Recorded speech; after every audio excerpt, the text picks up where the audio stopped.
I had an affair with my cousin, but my family fought against us. My name's Edgeworth, and I'm 18 years old now. But as I sit here, lost in the maze of my memories, I find myself returning to the days when life was simpler, and the world was defined by the innocence of childhood. I remember vividly the summers at my grandparents' house. It was a grand old estate nestled in the countryside, with sprawling fields and an ancient oak tree that seemed to whisper secrets with every gust of wind.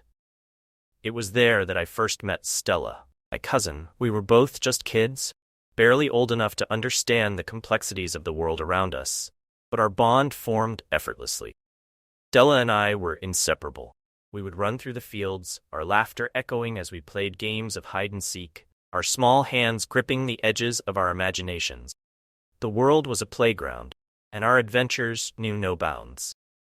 Stella was always the one who would take the lead, her eyes sparkling with a mischievous glint as she dragged me along on one escapade after another. Our connection was more than just friendship. It was a sense of kinship that went beyond words. We were family, yes, but it felt as though we were bound by something deeper, something unspoken yet profound. Stella's presence brought a warmth to my life that I couldn't fully articulate, but I felt it in every shared smile and every stolen moment. As we grew older, our lives remained intertwined. Family gatherings and holidays became the backdrop for our evolving relationship. I watched as Stella blossomed into a young woman, her grace and charm becoming more evident with each passing year. She was beautiful, but it was more than her outward appearance that captivated me. It was the way she moved through life with a sense of wonder and a genuine kindness that drew people to her. We shared countless conversations under the stars, our dreams and fears laid bare as we spoke of our hopes for the future. I remember one evening in particular, when the air was cool and the fireflies danced around us. Stella and I sat on the porch, wrapped in blankets, and she confided in me her fears about growing up. Her voice trembled slightly, and I wanted to reassure her, to protect her from the uncertainties of life. That night, I found myself yearning to comfort her, to be the pillar she leaned on, but I was just a boy, uncertain of how to bridge the gap between what I felt and what I was capable of offering. I wanted to be more than just a cousin. I wanted to be someone she could turn to, someone who understood her in a way that no one else did. Our relationship was always tinged with a sense of longing, a subtle but undeniable connection that grew stronger as we aged. We would exchange knowing glances and share silent moments that spoke volumes. It was as though we had our own secret language, one that only the two of us could understand. Yet, despite the depth of our bond, we never spoke of it directly.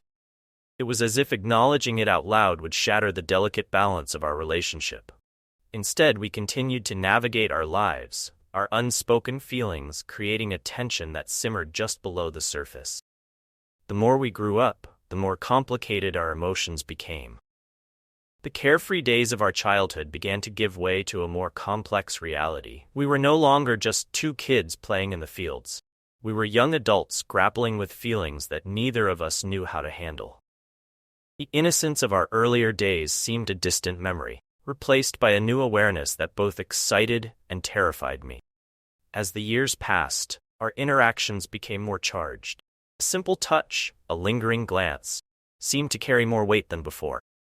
We were acutely aware of the boundaries that existed between us, but we also felt the magnetic pull that made it increasingly difficult to ignore our deeper emotions. Our family saw only the bond between cousins, the shared history and familiarity. They didn't see the unspoken tension, the way our hearts beat in sync even when we were apart. To them, we were just family, but for us, it was a world of complicated emotions and unsaid words. Reflecting on those days, I realize how much they shaped who I am today. The innocence of our childhood was the foundation of something more complex and profound. It was a time of exploration and discovery, where the lines between friendship and love blurred, leaving us with a legacy of memories that would forever influence our lives. In those formative years, Stella and I built a bond that went beyond the typical family relationship. It was something deeper, something that would later become the source of both our greatest joys and our deepest heartache. As I look back, I see those childhood shadows as the beginning of a journey that would ultimately define our lives in ways we could never have anticipated. And so, as I sit here now, I can't help but wonder how different things might have been if we had understood the depth of our feelings back then. But the past is a place of memories and what-ifs, and all I have left are the echoes of our shared childhood and the profound impact it had on both of our lives. As the years passed, our lives became increasingly intertwined in ways that defied simple explanations. What had once been the innocent play, childhood, evolved into something more complex, something that neither of us could fully grasp or articulate. The transition from childhood to adolescence brought with it a tumult of emotions that left me both exhilarated and terrified. It was during one summer, when I was 16, that everything began to change. Stella and I had spent that summer vacation at our grandparents' house, as we had countless times before. The fields were still there, oak trees still stood tall, but the carefree days of our youth seemed distant as we navigated the murky waters of adolescence. Our relationship had always been special, but now it felt charged with a new intensity. I found myself increasingly drawn to her, not just as a cousin but as a person whose presence seemed to fill a void I hadn't even realized existed. It was subtle at first, an unspoken understanding, a look that lingered just a moment too long, but it grew stronger, each passing day. One warm evening, as we sat on the porch swing, the sun dipping below the horizon and painting the sky in shades of pink and gold, I felt a shift. Stella's laughter, which had always been a source of comfort and joy, now struck me as something more profound. It was as though every sound she made, every movement, was infused with a new and intoxicating allure. We talked about our dreams and fears as we often did, but this time the conversation felt different. Her eyes sparkled with a light that seemed to beckon me closer. When she spoke, her voice carried a depth of emotion that resonated with something deep inside me. I was acutely aware of the warmth of her skin against mine, the way her hand brushed mine as she reached for a cup of lemonade. Every touch felt electric, igniting a fire within me that I could no longer ignore. It was that same evening, as darkness settled around us and the stars began to twinkle in the night sky, that I found myself grappling with the undeniable pull I felt towards Stella. The boundaries that had once been so clear were now blurred, and I couldn't distinguish where my feelings for her as a cousin ended and my growing romantic desire began. Following days were a whirlwind of emotion. We spent hours together, exploring the fields and talking about everything and nothing. Our connection deepened, and with it came a growing sense of urgency. I wanted to express what I felt, but the fear of disrupting the delicate balance of our relationship kept me silent. It was during one of our nighttime walks, the moon casting a silvery glow over the landscape, that I finally found the courage to confront my feeling. We had stopped by the old oak tree, our favorite spot, where countless memories had been made. We sat down, the grass cool beneath us, and I looked at Stella, my heart pounding in my chest. "Stella," I began, my voice trembling slightly, "there's something I need to tell you." She turned to me, her eyes reflecting the soft light of the moon, and nodded, encouraging me to continue. I took a deep breath, trying to steady my nerves. "Lately, I've been feeling something I can't ignore. It's like everything around me is shifting, and I can't help but be drawn to you." Her eyes widened slightly, and for a moment I feared that I had crossed a line, that my admission would shatter the fragile equilibrium we had maintained. But then, to my surprise, she reached out and took my hand in hers. Her touch was gentle, yet it sent shivers down my spine. "I've been feeling the same way," she confessed, voice barely above a whisper. "I didn't know how to tell you. I was scared of what it went." It was the summer after we turned 16, and everything seemed to shift imperceptibly.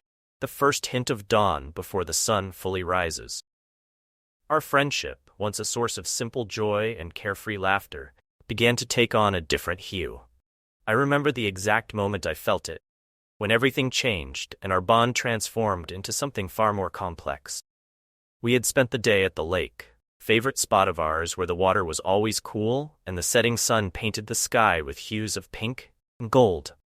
Stella and I had always shared these moments. That day felt different. The air seemed charged with a new kind of energy. Every touch, Every glance seemed to carry a weight that wasn't there before. As we sat by the water, our legs dangling over the edge, I watched as Stella skipped stones across the lake. Her laughter rang out, and I couldn't help but notice how her eyes sparkled in the fading light. It was a familiar sight, yet something about it felt suddenly profound. I realized then that I was seeing her in a new light, one that was colored by a mix of admiration and something deeper, more intimate. "Edward," she called softly, turning to look at me with that familiar mischievous grin. "Do you remember when we used to come here as kids and pretend we were explorers?" I chuckled, the sound coming out as a nervous, shaky breath. "Yeah, I remember. We'd make up all sorts of adventures. Those were good times." For a moment we sat in comfortable silence, the only sounds being the gentle lapping of the water and the distant calls of evening birds. But the quiet was laden with unspoken words and emotions that neither of us wanted to name. Suddenly she turned to me with a more serious expression. Her gaze locked onto mine. "Edward, have you ever wondered how things might change as we grow older? I mean, with us and everything." I felt a lump in my throat, my heart pounding as I met her gaze. There was something in her eyes, a vulnerability that mirrored my own confusion. It was as if she was opening a door that neither of us had dared to approach before. "Yeah," I admitted, my voice barely above a whisper. "I've thought about it. A lot, actually." She looked away, her fingers tracing patterns in the dirt. "Sometimes I think about us, about how close we are, and I wonder if it's just because we've always been together, or if it's something more." Her words hung in the air, and I felt a rush of warmth spread through me.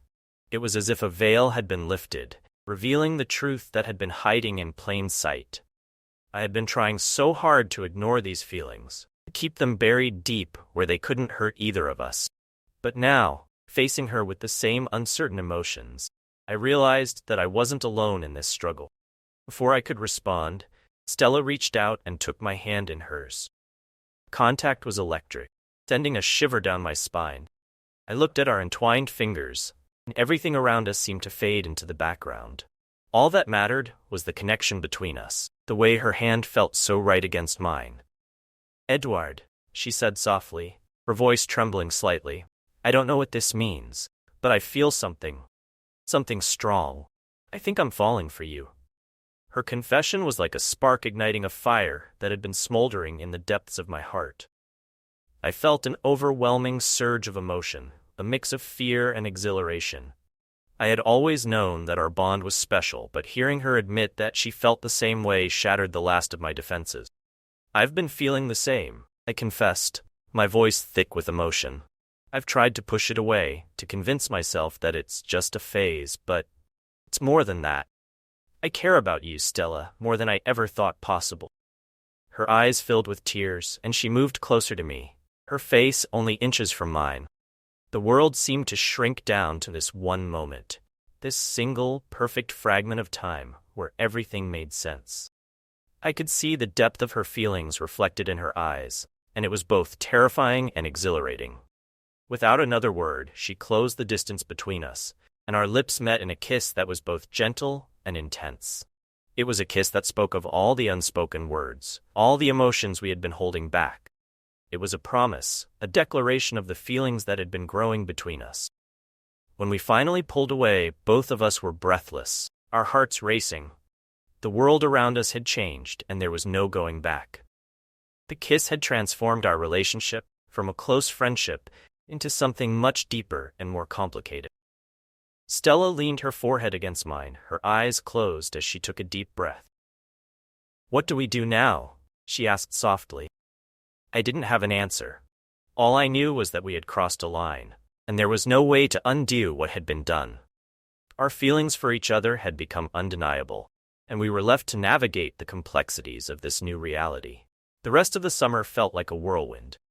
Every moment we spent together was charged with a new kind of intensity. Our kisses became more frequent, and our embraces more desperate. We were falling in love, and it was both exhilarating and terrifying. But as the days passed, the weight of our secret began to press down on us. We were no longer just two kids in a carefree world. We were two people caught in a web of emotions and societal expectations. We knew that our love was forbidden, that it went against everything our families believed in. Yet, we couldn't help but feel that what we had was something rare and precious. The summer ended all too soon, and with it came the realization that we would have to face the world outside our bubble. We had shared our secret with each other, but we hadn't yet confronted the reality of what our love would mean for our families, for our future. As we parted ways at the end of the season, I felt a mix of sadness and hope. Our love was still new and untested, but it had already changed us both. We were no longer just family, we were something more, something that defied easy definition. And so, as I watched Stella walk away, my heart ached with the knowledge that our journey was just beginning. We had ignited a spark, and now we had to face the consequences of our feelings, no matter how daunting they might be. The days of summer drifted into the routine of autumn, and with the change of seasons came an unsettling sense of foreboding. Stella and I tried to keep our newfound relationship a secret, cherishing the stolen moments we managed to find amidst our busy lives. But the weight of our deception was ever present, and I knew that keeping such a profound part of ourselves hidden only last so long. It was during a family gathering at our grandparents' house that everything began to unravel.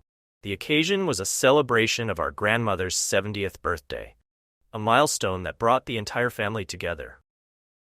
The house was filled with laughter, clinking glasses, and the scent of roasted meat and freshly baked desserts. To the outside world, everything seemed perfect, but beneath the surface, the tension between Stella and me was palpable. We arrived early, as we often did, to help with the preparations. Stella was in the kitchen with our aunts, chatting and organizing, while I was out in the garden, setting up the outdoor seating. As we worked side by side, the familiar ease of our interactions was tinged with an undercurrent of nervousness.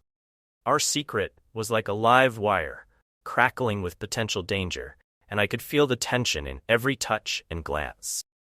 As the guests began to arrive, we fell into our usual roles. Stella, charming and graceful, mingled with the adults, while I helped out with the younger cousins. For a while, it felt like nothing had changed. We laughed and chatted, our hearts heavy with the knowledge of the truth we were keeping from our family. It wasn't until later in the evening, when the party was in full swing, that things took a turn for the worse. I was outside, chatting with my uncle about the latest football game, when I saw Stella walking toward me with a worried expression on her face. Her eyes met mine, and I could see the distress that was etched into her features. "Edward," she said softly, her voice trembling slightly, "we need to talk." The urgency in her tone sent a chill down my spine. I excused myself from the conversation and followed her to a quieter corner of the garden. As we stood there, surrounded by the soft glow of garden lights, she took a deep breath and looked at me with tears in her eyes. "What's wrong?" I asked, my heart pounding in my chest. "It's my mother," Stella said, her voice barely above a whisper. "She's been acting strange all day. I think she might have found something that could expose us." A wave of panic washed over me.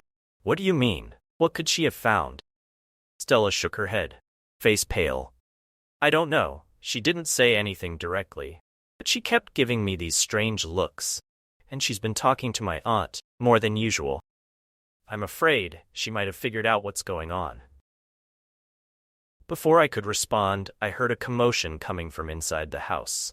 The sound of raised voices and the clattering of dishes echoed through the open windows. My stomach dropped as I realized that the confrontation we had been dreading was finally unfolding. Stella and I exchanged a worried glance and hurried back inside. The scene before us was chaotic. Our parents were gathered in the living room, their faces flushed with anger and confusion. My heart sank as I saw the look of shock and betrayal on my mother's face. She stood next to my father, who looked equally distressed. Stella's mother, Laura, was in the middle of the chaos, her face streaked with tears. She was speaking loudly, her voice breaking with emotion. "I found these letters," she said, holding up a stack of folded papers. "They were hidden in Stella's room. They're from Edward, love letters." The room fell silent as the weight of her words sank in. My heart pounded in my chest, and I felt a wave of nausea. The letters, our private, intimate thoughts, had been discovered, and the implications were now painfully clear.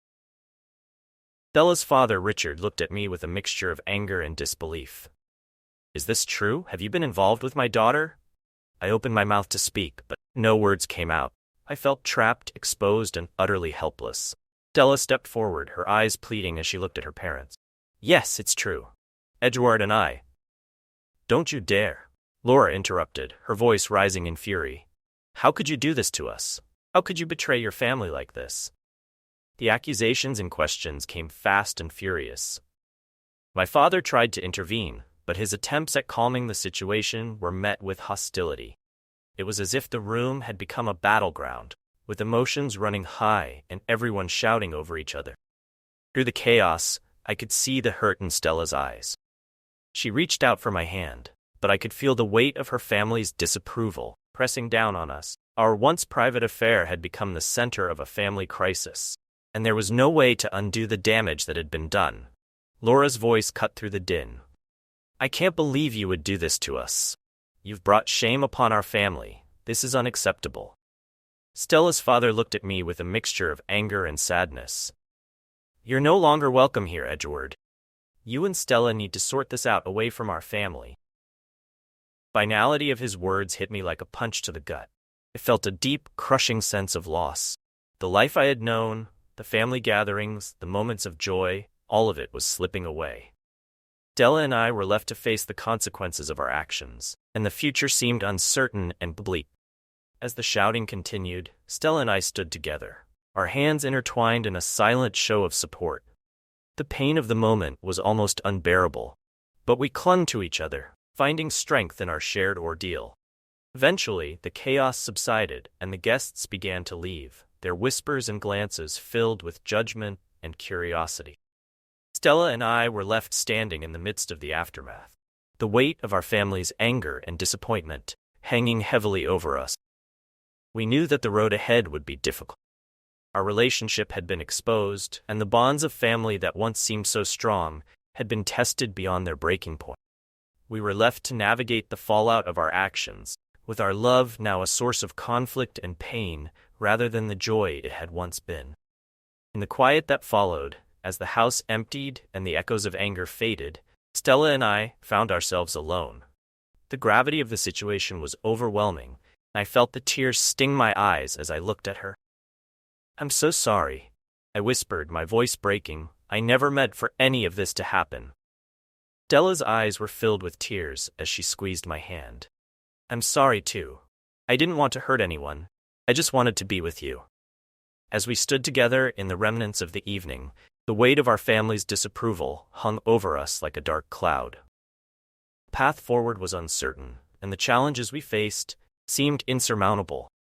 But in that moment, all we had was each other, and we clung to the hope that, despite the turmoil and pain, our love would be enough to see us through the darkness that lay ahead.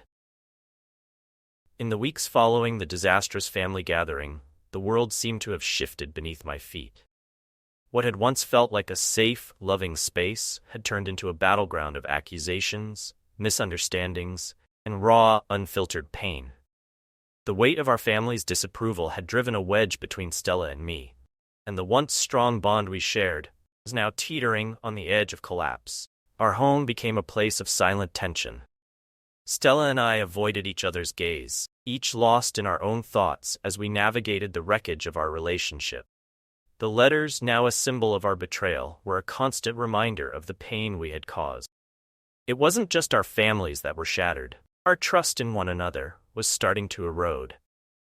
I remember one particular evening when the house was quiet and the only sound was the ticking of the clock on the wall. Stella and I sat across from each other at the dining table, the remnants of a half-eaten meal between us. The air was thick with unspoken words and frustration. Edward, Stella began hesitantly, her voice breaking the oppressive silence. I've been thinking a lot about everything that's happened. I don't know how to fix this. Her words cut through me like a knife. I could see the pain in her eyes, the same pain that I felt reflected back at me. I don't know either, I admitted, my voice heavy with despair. Feels like we're losing each other, and I don't know how to stop it. The anguish in her voice was palpable, and I could see the tears welling up in her eyes. It was a sight that used to bring me comfort, but now it only intensified my feelings of helplessness. We had once been each other's refuge, but now we were each other's source of pain. I keep replaying everything in my mind, Stella continued, her voice trembling. How did we get here? I thought we had something special, something that was worth fighting for. But now, feels like we're just hurting each other. The sting of her words was undeniable. I felt a deep sense of regret for how our actions had led to this moment of disillusionment. I thought we were strong enough to handle this, I said, my voice cracking. But it's like every step we take forward, we're just pushing each other further away. Conversation drifted into silence once more, and I could feel the weight of our shattered dreams pressing down on us. The love we had once celebrated now seemed like a distant memory, replaced by a harsh reality that neither of us had anticipated. Following days were no better. Tension between us only grew, and we found ourselves arguing over the smallest things. The slightest miscommunication would escalate into a full-blown confrontation. Each argument left us more fragmented than before. The love we had once shared seemed to be buried under layers of resentment and disappointment. One evening, after yet another heated argument, Stella stormed out of the house, leaving me alone with my thought. I sat in the dim light of the living room, feeling the weight of my own failures and the enormity of the situation we found ourselves in. The silence that followed was deafening, a stark contrast to the heated words that had filled the room moments before. I felt a deep sense of isolation, as if the walls of the house were closing in around me. I had always believed that Stella and I could overcome any obstacle, but now I was confronted with the harsh reality that our love might not be enough to withstand the pressure. As I sat there, I reflected on the moments that had led us to this point. The laughter, the stolen kisses, the whispered promises. It was hard to reconcile those memories with the pain we were experiencing now. The future we had envisioned together seemed to be slipping through our fingers, and I was left with the haunting realization that our relationship might be irreparably broken. Stella returned late that night, her eyes red from crying. She didn't say a word as she entered the house, her shoulders slumped in defeat. We avoided each other's gaze, and the silence between us was filled with an unspoken understanding of our mutual pain. Edward, Stella finally said, her voice barely above a whisper. I don't know how much longer we can keep this up. Feels like we're just spiraling into darkness. Her words struck a chord deep within me. I could see the desperation in her eyes, the same desperation that mirrored my own. We had tried to hold on to each other, but the weight of our situation was becoming too much to bear. I don't know what to do, I admitted, my voice breaking. I feel like we're losing everything that mattered to us. I don't want to hurt you, but I don't know how to fix this. The raw vulnerability in her expression mirrored my own. We had always been each other's support, but now we were struggling to find our way back to a place of understanding. The love we had once cherished was now overshadowed by the pain and betrayal that had become a constant presence in our lives. As we sat in the quiet of the night, the reality of our situation began to sink in. The bond that had once been our source of strength was now a source of conflict and heartache. We were left to grapple with the consequences of our actions and the realization that our relationship might never be the same. In the days that followed, our interactions became increasingly strained. We tried to maintain a facade of normalcy, but the cracks in our relationship were becoming more apparent. The love that had once been so vibrant was now overshadowed by a growing sense of disillusionment. Each day felt like a battle, and I could see the toll it was taking on Stella. Her once bright smile was now replaced by a look of sadness and frustration. The distance between us grew, and the emotional barriers we had erected seemed insurmountable. The reality of our situation was harsh and unforgiving. The once vibrant connection we had shared was now marred by the weight of our family's judgment and the deep-seated wounds we had inflicted on each other. We were left to navigate the fallout of our actions, and the path forward seemed uncertain, fraught with difficulty. As I looked at Stella, I felt a deep sense of regret and sorrow. The love that had once seemed so powerful and unbreakable was now fragile and strained. We were left to confront the painful truth that our relationship, once a source of joy, had become a battleground of emotions and unmet expectations. In the midst of the turmoil, I couldn't help but wonder if we would ever find our way back to each other. The bond we had once cherished now seemed like a distant memory, replaced by the harsh reality of our broken relationship. The future was uncertain, and the road ahead seemed filled with obstacles and challenges. And so, as we faced the difficult days ahead, I held on to the hope that, despite the pain and disillusionment, there might still be a chance for us to find healing and reconciliation. But as each day passed, it became increasingly clear that the path to repairing our relationship would be long and fraught with difficulty. The days of uncertainty dragged on, each one feeling heavier than the last. The weight of our shattered relationship bore down on us, and the desire for redemption grew stronger with each passing moment.